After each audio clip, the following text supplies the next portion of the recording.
So the hours, there was no bell or bells. It was structured very much kind of like a 9 to 5. And if you wanted to stay later, you can, or from like a 12 to 8 kind of thing. And then you were guaranteed off 1 day a week and every other Sunday, you know? So that burnout mentality or that burnout feeling, I didn't feel that at all with the second dealership because I was like, I have time to rest. M3.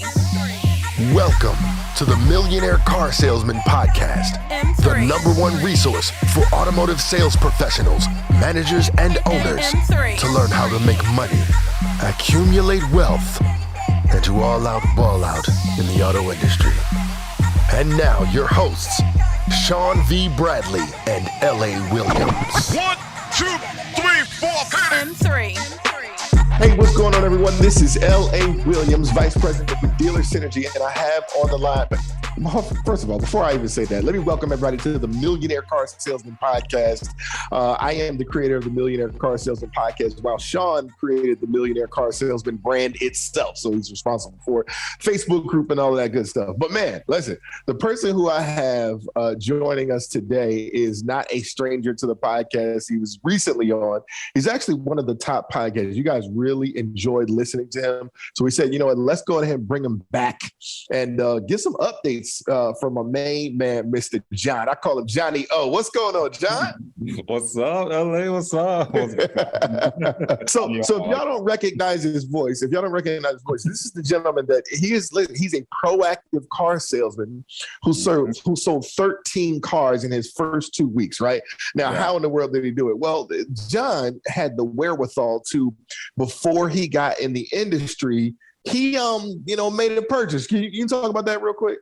Yeah. So before I got into the business, I had to make an investment on myself. I had to start looking up, salesmen on YouTube, on Google. I just had to figure out what the business was and how it worked and everything like that.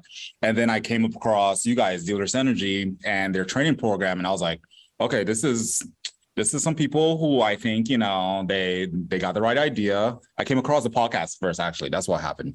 I came across the podcast. I was like, all right, these guys have the right idea. Let me hop into this course. Let me actually learn the ropes. So when I eventually get there, I should be able to sell.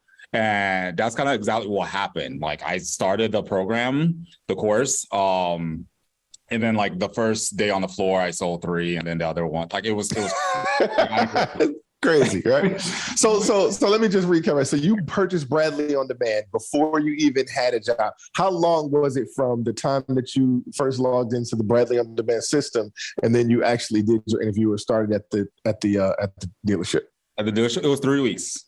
3 weeks. Okay, cool. Yeah. So he did 3 weeks of training on his own. See, so many times, general managers are like, oh, I want somebody that's turnkey. Well, usually that doesn't happen, right? But it does, and it can be. You can still have this reality if you were to invest. He said literally in 3 weeks, without him having a job, so of course he's got the right mindset. So he came in the game, sold 3 cars the first couple of days, and then you sold 13 within your first 2 weeks. And crazy thing is, you didn't even end up staying at that dealership. Now I'm trying to remember when we did this podcast. Was it after you changed to the second dealerships, or what was that? No, it was the first time we did a podcast. I was still with the first dealership. I was okay.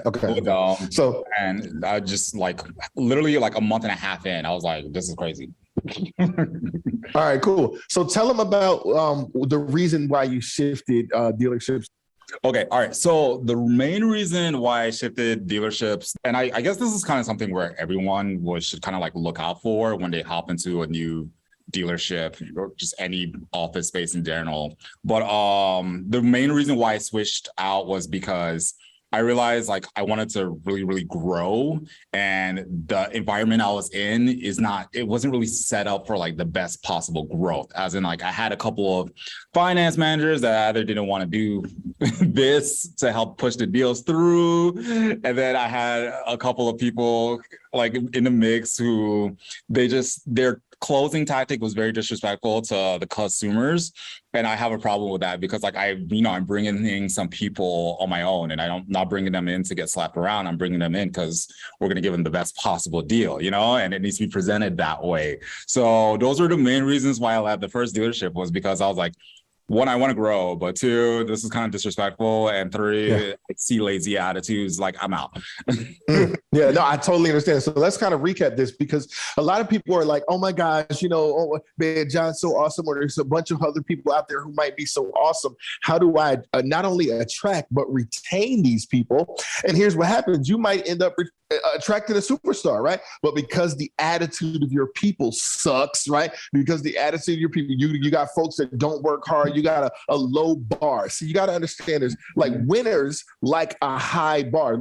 Winners, they aren't attracted to that loady bar kind of nonsense, right? Losers are attracted to that loady bar stuff. So when you have loady bar in your dealership, and if you don't know what loady bar is, go ahead and look it up. It's in the Bible. You know what I'm saying? So if you got that in your dealership, then I promise you're going to continue to attract the losers. And if you accidentally trip on a winner, right, you're going to lose them very quickly. So I just want you to understand. I'm not saying nothing about that particular dealership that you didn't already say. So I hope the dealership don't listen to me and be like, because I don't even remember the name. They're great guys. There's great people in those dealerships. Not for me. So, but the bottom line is that you got the attitude and the environment at your dealership must be attractive to winners. There's got to be a place where a winner's mind, that they absolutely want to stay. Okay. All right, cool. So tell us about the transition. All right. So did you take some time off? Break it down to us from the moment where you're like, hey, you know what? I'm out of here and I'm going to a different dealership. Because some people like to say, oh, the losers can't stay nowhere for any kind of long period of time. But more than you realize, that's not really the case. So can you break down to them the entire transition? So yeah, I started transitioning because I knew I wasn't going to stay there for long. Like within the first month, I was like, okay, as much as like I like this is amazing. I think I'm about to make a lot of money here, even though I and I didn't realize it at the time. I was like, let me just slowly start looking for something else that will probably fit me, or at least have that same professionalism as I carry. And then I found the second dealership, which I was at for about 3 months. The second dealership, absolutely amazing. Like a complete 180 from the previous dealership. Like the sales managers were on point. The sales teams were on point. The only issue I realized that was at this dealership was just we don't have that much inventory because the product is in high demand, which is normal. But still not that much inventory. And on top of that, I noticed there was a group of finance managers who like did not want to do certain things. And I'm like, cost me 5 deals, bro. 5 deals in 1 month.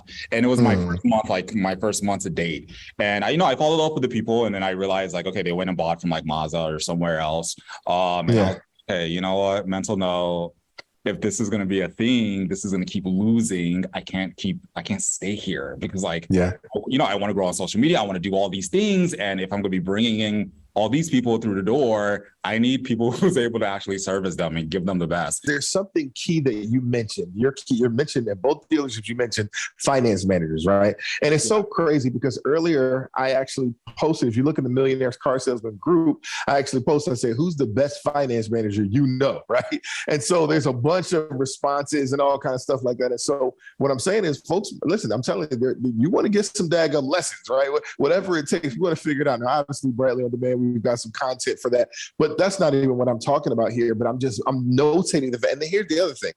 There's another gentleman by the name of Anthony Castillo. He's a good friend of mine. He and I, man, just had a baby, man. Shout out to him and his girl and everything like that. Man, they phenomenal cat, right? But he talks about this owners club experience. And what he mentioned is that his finance managers play the game, right?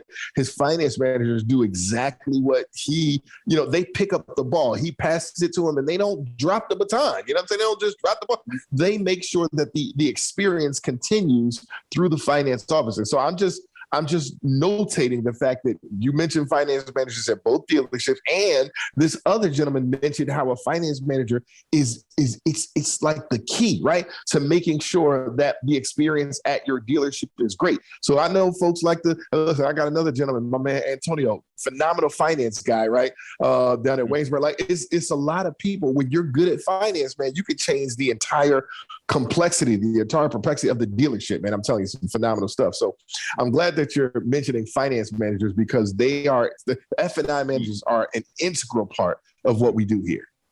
So I love that. Yeah, I completely agree. They're a huge Right. part. I've seen so many deals that like weren't that great, and they had like the right finance manager go to the right bank, and all of a sudden they have a lower interest rate, and the customers are happy. They want to take the car and run, and I'm like, yes, you know, like, let's go with That's that. phenomenal. So talk about Yeah. some of the lessons. Talk about some of the lessons that you learned here at the second dealership. I know you said you sold a bunch of cars, made a bunch of money, built some good relationships and all that kind of stuff. What were some of the lessons? You can give me two positive things and two things that you said, ooh, I'm gonna make sure I stay away from that. Okay. All right. Let's start with the positive things first, because there was a lot of positive things with the second dealership. The first one I would say was the sales managers. Like all three of them, we have three sales managers in the second dealership. They all were like amazing. I'm talking about like these managers wanted to sell cars, and they're not like giving out discounts. They're just like, you let me know if you need a TO. You let me know if they're starting to ask like too much questions that really don't pertain to their vehicle or whatever. You let me know and I'll step right in. And I'm like, okay, I love that. Like I love that kind of boss energy, because I feel like I give that off. So if I can get that back, that's even better. And then also the salespeople too. I would have to give kudos to the salespeople, because in the first dealership, the salespeople, they were amazing. Don't get me wrong, but they were very much sharky, and kind of like anyone who comes through the door is the first one to up them. And there's no like, it wasn't like a generosity kind of thing. It was just kind of like, if you win, you win. If you lose, you lose. Oh, well, I can't help you. The second dealership was nothing like that. Everyone was very calm, very chill. They're like, yeah, if you're closer to that customer, you can help them. If you're busy, pass them over. Like it wasn't like a big deal, and they didn't make it like a thing. And I really appreciated that. I appreciated those two things, actually. I thought that was phenomenal. I was like, yeah. What I heard you saying is that there was an attitude of abundance. There's an attitude of there's enough for everyone versus the attitude of scarcity, like mine. You know what I'm saying? That kind of scarcity. I'm like, that's what I'm saying. And so listen, all I'm here, I'm just the moderator here. Listen, and I'm laying out a simple success principle, right? You want to pay attention at your dealership. Does your dealership have the mine mentality, kind of like a pelican from Finding Nemo, right? Does it have that mentality, or does it have the, hey, you know what? There's enough for everyone. Let's make sure that everyone wins, right? See, I'm telling you, when you start to have the mindset of there's enough to go around, man, I'm telling you, what happens is more comes, right? Let me say that again, right? Yeah, when there's enough when you have the attitude that there's enough to go around, the pie increases. So I'm saying it ain't right. That was beautiful, because with the first dealership I worked at, I sold 13 cars my first month, right? The second dealership I worked at, my first car, I sold 15, and it could have been 21 if those deals actually fell through, but it was like a solid 15. No happy, like solid 15. And I was like, nice. Yeah. Beautiful, baby. What? You gotta love it. You gotta love it. All right, cool. So give them another positive thing. You said about sales managers. You said about the salespeople. So the people were ultimately a very good, part of being at that dealership. And listen, what I always say is that it doesn't matter. You can have the same processes as a dealership down the street. You can have the same product as the people down the street. You can have the same promotions, but you will never have the same people. Your people are your number one asset. Ms. Karen Bradley says that all the time. So that's great. So the people were great. What else?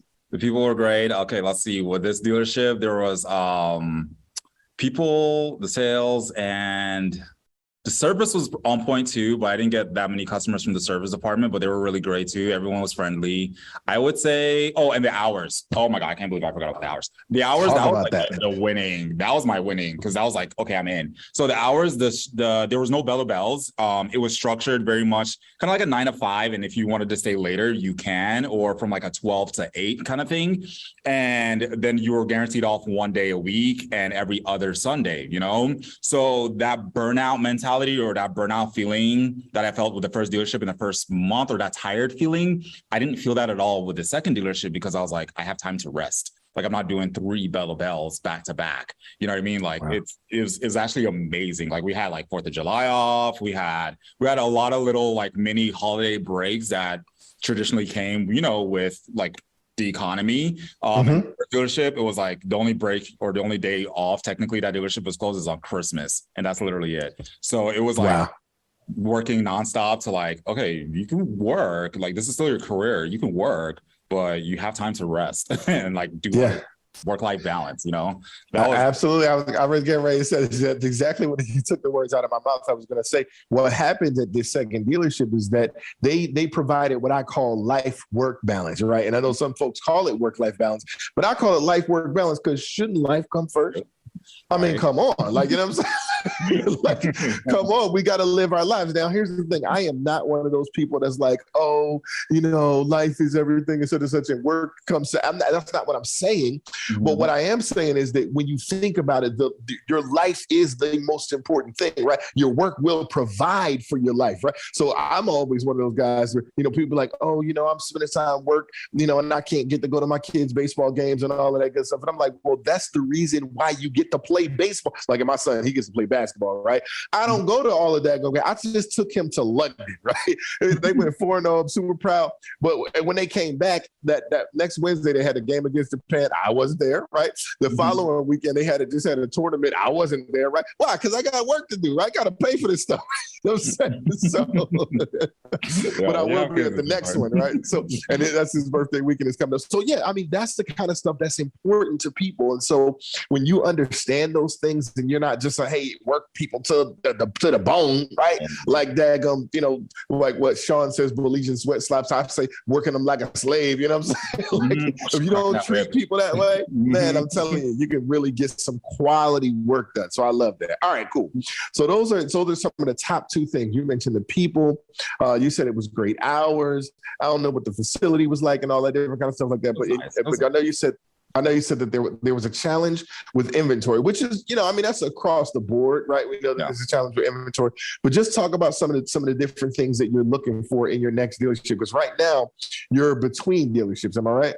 Yes. Right now I took like a little break. I was like, you know, let me spend some time for myself. So let me say this real quick. Let me say this real quick. Because John, as you already know, he's a winner, right? Here's the thing. Just simple fact that he made enough money, right? The simple fact that he made enough money that he can make a decision to say, you know what? I'm just going to put things on pause. I mean, you know what I'm saying? I mean, that is a beautiful, John, can you talk about just being able to make the money to be able to make a conscious decision that you're just going to breathe for the summertime? Can you talk about that for a second? Yeah, which is, I'm extremely grateful. I'm so humble for it. Like, I'll never brag about money. I think it's like, I just love the fact that it happened to me because I'm like, this is amazing. But yeah, so consistently, let's see, I was in the dealership world for about 6 months consistently. And each month I was able to bring in, I think my lowest month was like 6,200. So I was able to bring in $7,000. That's roughly what it was, mid sevens, consistently for those 6 months. And I'm a teacher, like I'm in classroom right now. Like I'm going to teach a night class later on today or whatever. But the most I've made here is like 3,200. You know what I mean? Like that's wow. That's the salary cap. I'm capped out for like a while, you know? So you more than doubled your income in the automotive industry, man. I'm telling you, that's some beautiful stuff, y'all. Which was like, that's like, I'm still kind of shocked because I was like, okay, you know, like like in my mind, I'm programmed to like, you know, just follow routine and just stick to like daily habits and daily routine. So at first I was like, okay, can I make money in the dealership world? Like, is this really possible? Or does this happen to only like a select few, like a lucky few? And then when I like realized my first check was like $3,000 and I was only there for like a week, I was like, wait, hold up. Like, wait, hold, like, how? Yeah, you gotta love it. And I didn't even know, the crazy thing is like, I didn't even know the how. I was just like, how is this right? And like, does this belong to me? And they're like, yeah, it's yours, take it. And I was like, okay, I'm running with it. 100%. So I just try to keep that same energy and just that same professionalism, quality of care that I get to people. And I was able to see consistent growth. Like, I mean, I wanted to push for a 10K month, don't get me wrong, but I still had my other, like my job, my teaching job. So bringing in the 7K a month and then the 3 here, I was doing around like $10,000 a month with 2 jobs, which is that to me is still kind of like crazy. So I did that consecutively for a good 6 months. And like later or earlier this month, I was like, okay, you know what? I've doubled my salary for the year already. Like from last year to this year is already doubled. And that's fire. You know what I mean? Yeah, man. And like, I was like, okay, like right now I'm feeling a little tired. I'm feeling like overworked, a little stressed because things are starting to like get to me. And I never want to be in a position where my character is compromised because of like work habits. Right. So I was like, okay, you know what? I'm not this I'm not this snappy of a person. So let me take a break, because obviously like the money's here, the love for the art is here. I just need to find like a place that's like a good fit for me. Yeah, So, absolutely. like, I love it. the money's there, great. I'm grateful for it, but now I get some time to reflect and like re-strategize and position myself into like more growth, you know? So Yeah, absolutely. After these messages, we'll be right back. Dealer Synergy is an award-winning training, consulting, CRM, recruiting, and accountability firm. We are a 13-time Dealer Choice Award winner. We have proudly served automotive dealers for 20 years and have trained over 150,000 automotive sales professionals. We've worked with over 3,700 rooftops across the country, not including our global clients in Canada, Russia, the Dominican Republic, and more. We are the most sought-after subject matter experts and pioneers of the automotive industry. Our executive team has a combined 75-plus years of automotive industry expertise at the highest level. We've literally taken dealerships from having challenges and problems, some even on the brink of bankruptcy, to becoming national success stories. Dealer Synergy had really helped build something from the ground up. You guys have made me fall in love with what I've always loved to do. I give credit to Dealer Synergy. I just hired 8 people, and Dealer Synergy HR really was critical in me being able to do it. You provided the training, you helped us with our CRM. You provided a solution for a lot of things that I was looking for. Our people loved LA, what Karen has done for me personally. Franca, her communication back and forth. You've got a really solid group of people. Having somebody like Sean and his company that knows automotive, so the marriage between what knowledge he possesses and the fact that he has this great video production staff, it gives you the best of both worlds. So I would certainly recommend them. Sean comes in the dealership and he advanced us light years ahead of our competition. Just an absolute leading edge training company. Go to BradleyOnDemand.com and give your team access to the best automotive training in the world. So let's talk about this, man. So right now, like I said, you're like taking your break and everything like that, but you plan on, selling cars again. So for all of my GMs out there and everybody that want to, be recruiting, right? I'm telling you, listen, for the right price, you know what I'm saying? You relocate, my man. Well, Where you located right now? Where you located right now? Where am I? I'm located right now in Miami, so I'm still in Florida. South Beach, like North Miami. Okay, cool. All right, cool. So I got some plans down there anyway. We can talk about that offline, right? But here's the thing. So tell us what's your game plan when it comes to getting back in the dealership now that you've known a thing or two, right? And we've got folks who are listening to this who may be in between, or they may be saying, hey, you know what? I want to make sure that I find the right dealership. Now knowing what you know, what are some of the key things that you're going to do? Because we can tell you're a preparer, right? Yeah. You're the kind of person that preps, right? That's why you had Bradley on Demand before you got in the game. Talk about how you're going to prep. Yeah, so this time when I go into the interview, I'm definitely going to be extremely specific about certain questions, because that will let me know if I can weed out the BS in the dealership. So how many units they sell a month is going to be number one. At first, I was just like kind of grateful to have the interview and just be like, take me, because I just need to learn. But now I'm like, are you guys pushing like 150 plus a month? You're not selling 150 units a month. Why? Do you know why? So then I can figure out if it's an inventory issue or if it's like the desk issue where they don't want to work or they don't want to they just don't want to be there, which makes sense. And then also I'm going to definitely take a good look at the staff. I want to make sure that, people, I hate to say this out loud, but it's honestly the truth, and I don't know how else to sugarcoat this, but I'm going to take a good look at the staff, and I want them to be on my level, as in like just professionalism, quality. I want to make sure that they're present and not absent-minded going throughout the day, because like, I don't want to work with that. I don't want to work with that. And those two things, I feel like if I keep an eye on that and I track that in advance, I should be good wherever I go. Oh, and the pay plan also. The pay plan can be complete trash, because then I'm like double working for like the same amount of money. But honestly, I feel like the pay plans are kind of like leveled out now. Like I've seen a couple different types of pay plans, and I'm like, it's almost the same thing. You do make more with more of a commission heavy base, but that won't be my main priority. My main priority would be staff and units a dealership is selling a month, just so I know that like I can actually get in somewhere and fit in and it work. Yeah.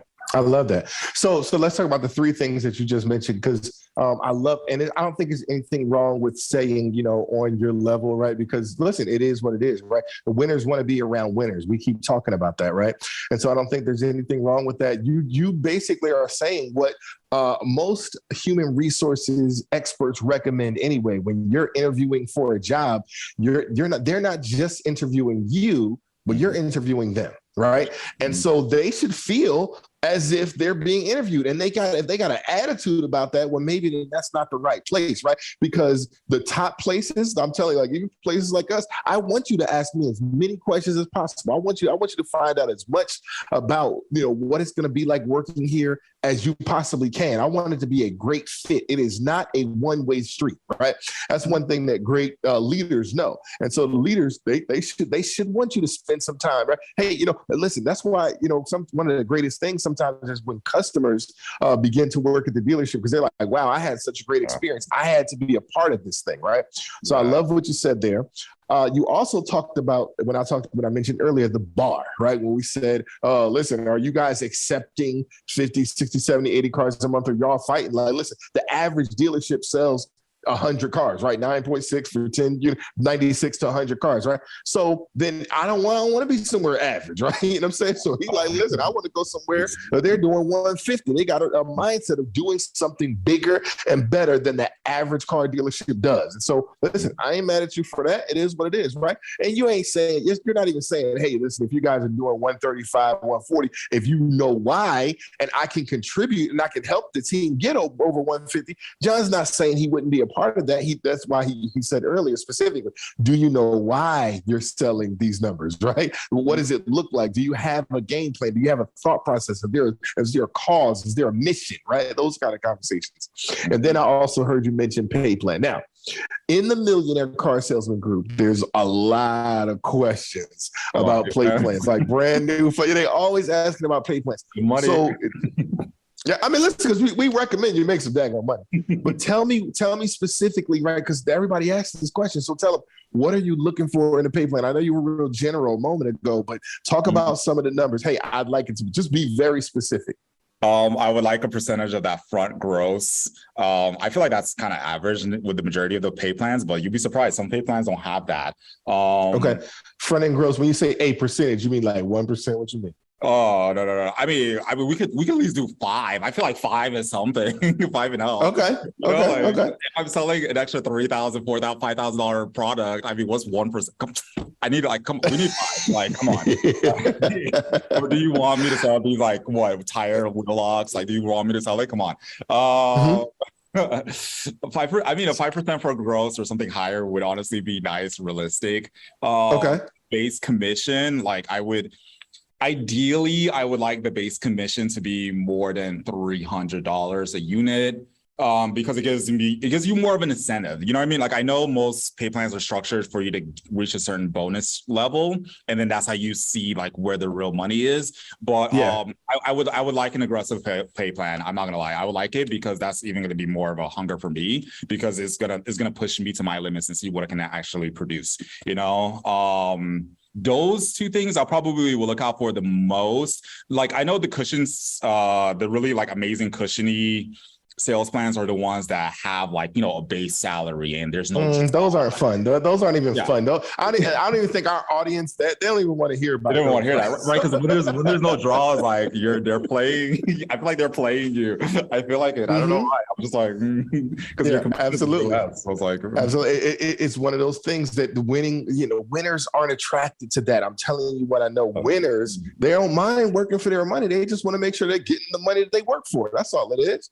So I like that. You said at least 5% on the front end. You said 300, is the base, as far as commissions. Now, I'm sure you like bonuses. I love bonuses. Talk about the bonuses. Oh my God, yes. Okay, bonus structures. Okay, I feel like a lot of, or at least the past 2 dealerships I worked at, the first bonus structure came in around 9 cars.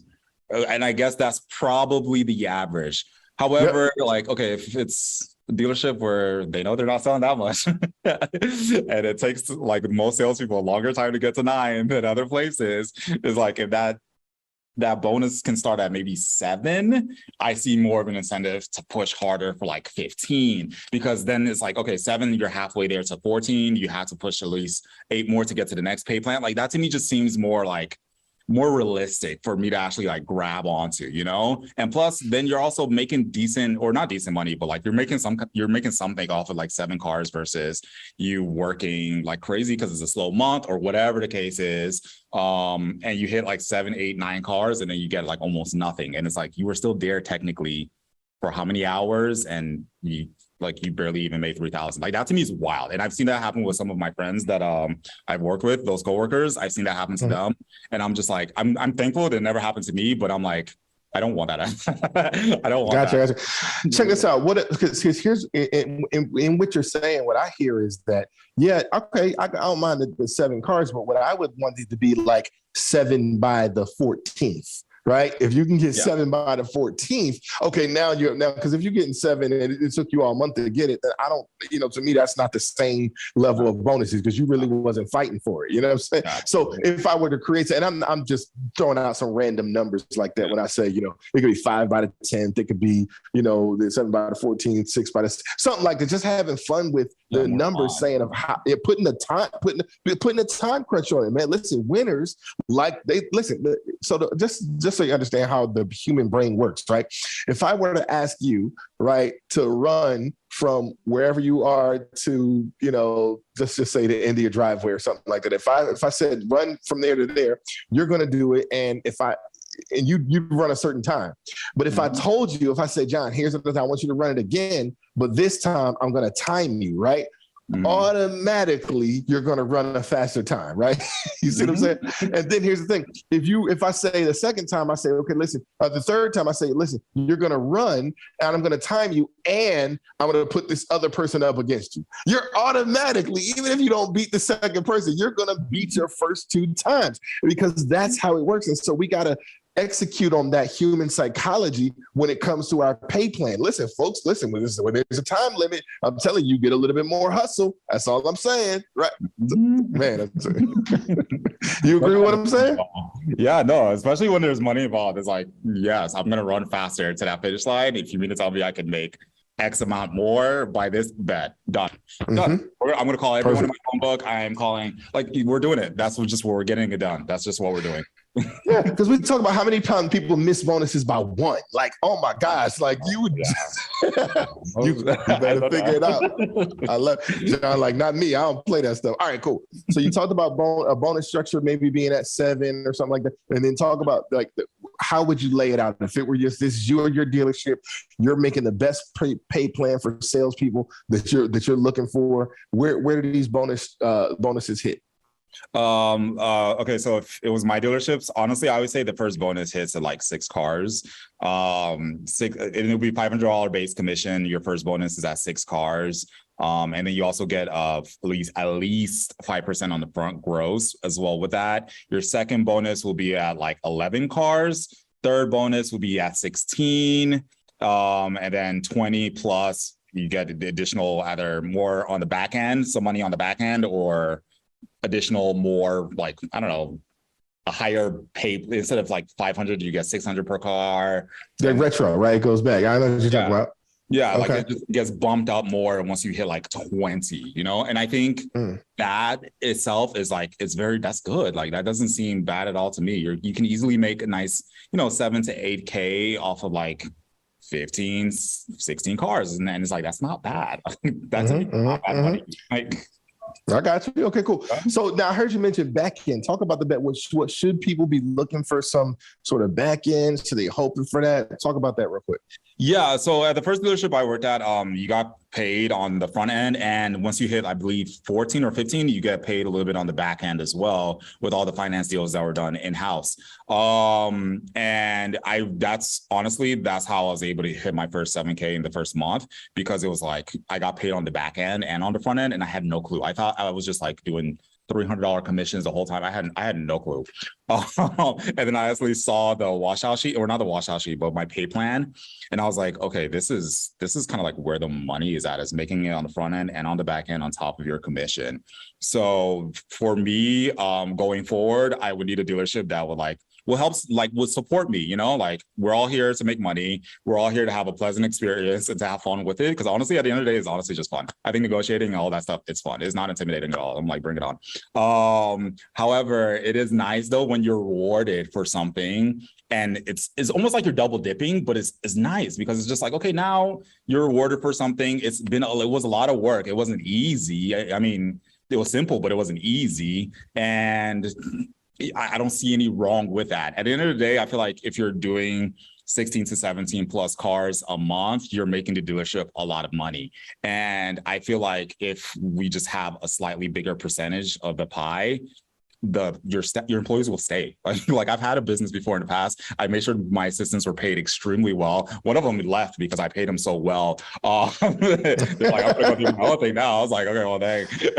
But at the end of the day, it was like still rewarding because I was like, okay, that person was extremely smart. I already knew he wasn't gonna last for long because he was going to learn what I did and just replicate it and do it himself. But at the end of the day, it's just like I was not stressed out. Those people came in, they knew what they needed to do. They did it. They were happy. The experience was pleasant. And in a dealership, I would want them to like, you know, treat me like that. Pay me well. I will show up. I will give you my absolute best. Treat me well. I will still show up, give you my absolute best. Pay me well and treat me well. I will show up, give you my absolute best, and I will be there for a long time.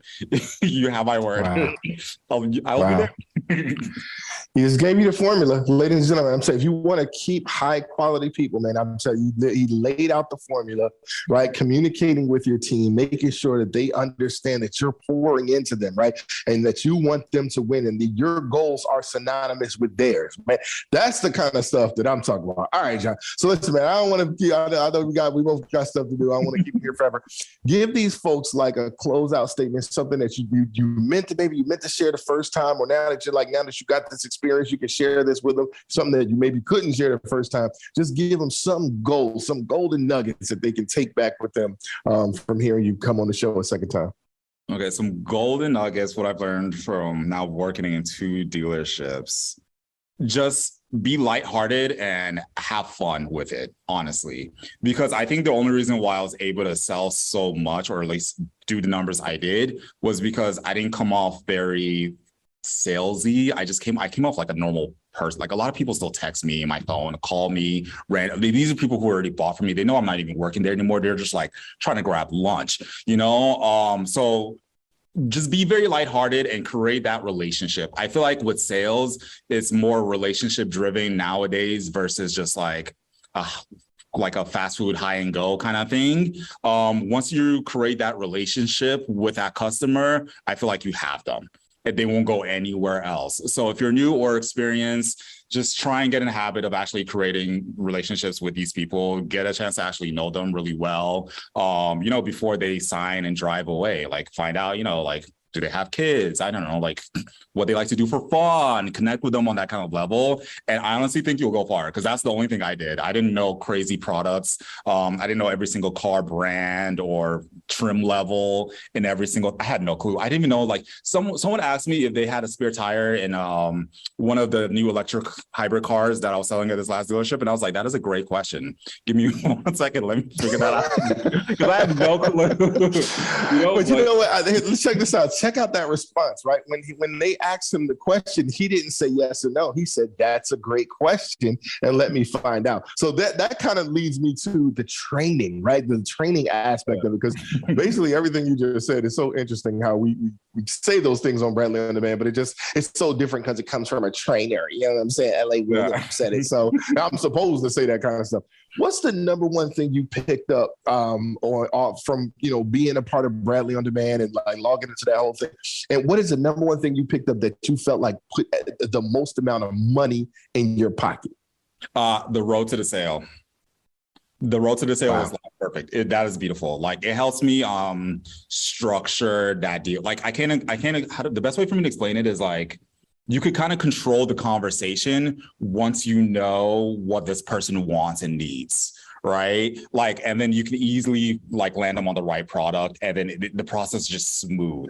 If you don't really understand that road to the sale, they'll come in, they'll start asking for a million and one different things. You guys will be lost and oblivious in random conversations, and then they don't even want to buy the car anymore. They just want to like go check out something else, you know? So understanding that process and the road to the sale, how customers ask certain questions, so you can guide them into the right way, that to me is like gold. Like, is in my brain. I'm like, as soon as they ask a question, I have either like a rebuttal or something where I can like easily just curve them into the right path and picking something they will like. That is some phenomenal stuff, man. I'm telling you, it's so crazy because I don't remember if it was the last podcast that you did. I know I recently did this, but I'll do it again for the folks who are just now. Matter of fact, you know what? Maybe I won't do it. Maybe here's what I'll do. I will text the song that we have to the road to the sale to whoever, anybody who texts me, right? Just text me John O, right? Text me the word John O, and I'm going to send you the road to the sale in a song format, right? We actually put it in a song, and I'll send it to you. That way you'll have it. And, you'll be able to listen to the road to the sale. And because, the way that the human brain remembers things, it loves rhyme and rhythm, right? It loves rhyme and rhythm. And so I was going to put it at the end of this podcast, but I changed my mind. You know what I'm saying? Just send me a text message. Just to whoever doesn't know my number, it's 267-551-6279. Again, 267-551-6279. Text me the word John O, right? Like, say your last name for it, because I don't even know how to say it. It's crazy, yeah. It's the last name is Oyekunle. Oyekunle, right? Oyekunle, right? Yeah, close enough, yeah. See, I know the blind master, and I still can't get it right. So that's why I call it Johnny O. You know what I'm saying? So anyway, I like it. Yeah, right. Send me that, and I'll make sure that you get it. So man, listen, I'm telling y'all, listen, you gotta have a desire to win so big it don't make no daggum sense. You know what I'm saying? You gotta say, you know what, man, I want to win so daggum bad. And that's the reason why he purchased Bradley on Demand. That's the reason why make sure you got an environment conducive to winning. Because I don't care how successful, how awesome your people are. If it's there in the wrong environment, it's like sitting acorns on this desk right here. And they're going to rot. They're not going. You put them in some dirt with some sunlight and, give them some water. Man, I'm telling you, it's a phenomenal environment for trees to grow. So what is the environment where your salespeople can grow? What is the environment for your team entirely, your staff to really grow? You got to make sure that you create that, right? And then he talked about making sure that you care about your people and that their goals are like, man, this podcast was packed full of gems. I'll tell you that much. So this is what I always say, man, you are the average of the 5 people who you spend the most time with, and you've just been spending time with L.A. Williams, the blind master, and my main man, Mr. Johnny O. Oyekunle, right? I'm gonna mess it all up anyway. It's all good. Listen, it's your turn. Go out there and be a millionaire car salesman. We'll talk to y'all later. Peace. So there you have it, the Millionaire Car Salesman podcast. This podcast comes to you every week from the city of brotherly love, Philadelphia, Pennsylvania. If you have a question about the show or would like the chance to become a guest, feel free to contact us directly at 856-546-2440 or email us at millionairecarsalesman@gmail.com.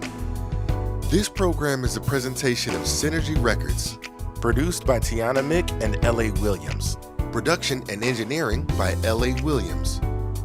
The Millionaire Car Salesman podcast is hosted every week by L.A. Williams and the Millionaire Car Salesman himself, Sean V. Bradley.